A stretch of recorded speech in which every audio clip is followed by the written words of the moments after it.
Brilliance Audio. Maybe We Should, by Melissa Foster. Performed by Savannah Peachwood and Aaron Shedlock. A high-pitched yelp cut through the silence, bringing Cait to her feet.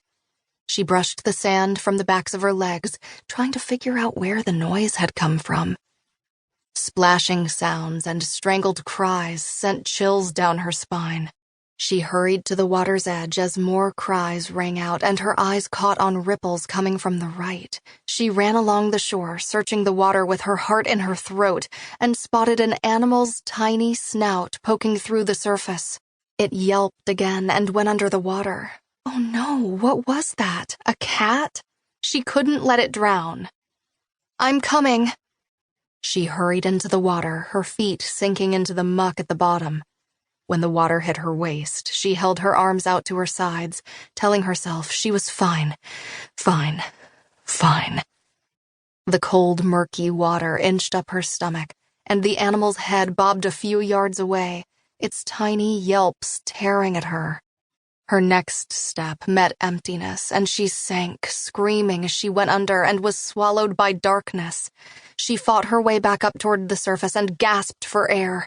Arms flailing, legs kicking, she lunged for the animal and missed, sinking beneath the surface again. She'd only just found her sisters, and now she was going to drown in the marsh, and nobody would ever find her or the animal she was trying to save. She hadn't survived the horror of her father just to die in this muck. She fought her way up to the surface and grabbed the tiny beast with one hand, holding its frail body up above her head as she sank again, despite her frantic efforts, taking the animal down with her. No. She clutched the animal to her chest, holding her breath, one arm grasping for the surface, legs kicking frantically. Something thick and strong circled her waist, hauling her back against something hard. She fought to free herself, clutching the animal she was trying to save. Were there man-eating octopuses or maniacal anacondas on Silver Island? Oh, God. Suddenly she was thrust to the surface, and she gasped a breath just as her foot connected with whatever held her, and a deep male voice shouted, "Cait, it's me." Clutching the tiny animal, she looked over her shoulder, catching a glimpse of electric blue eyes as she sank beneath the surface again and was instantly hauled back up. "Cait, it's me, Brant."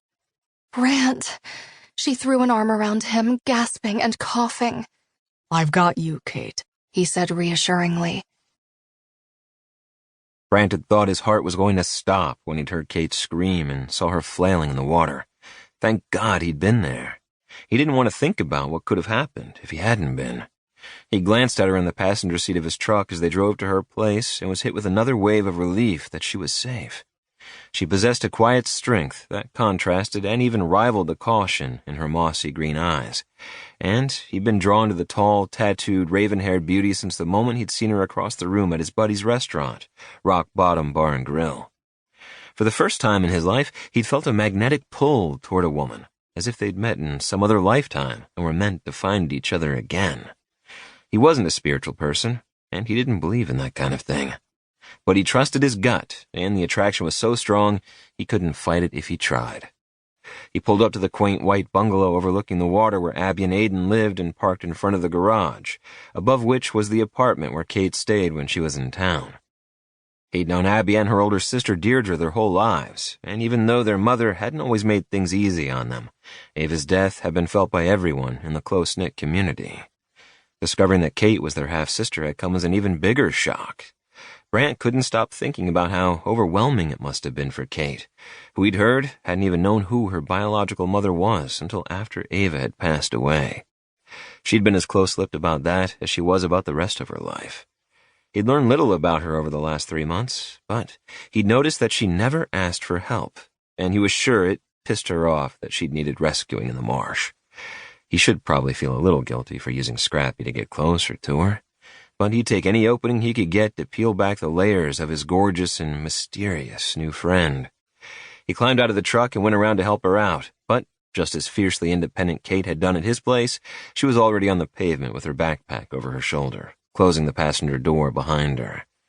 As he lifted her bike out of the back of the truck, she said, "Thanks. You can leave it by the garage."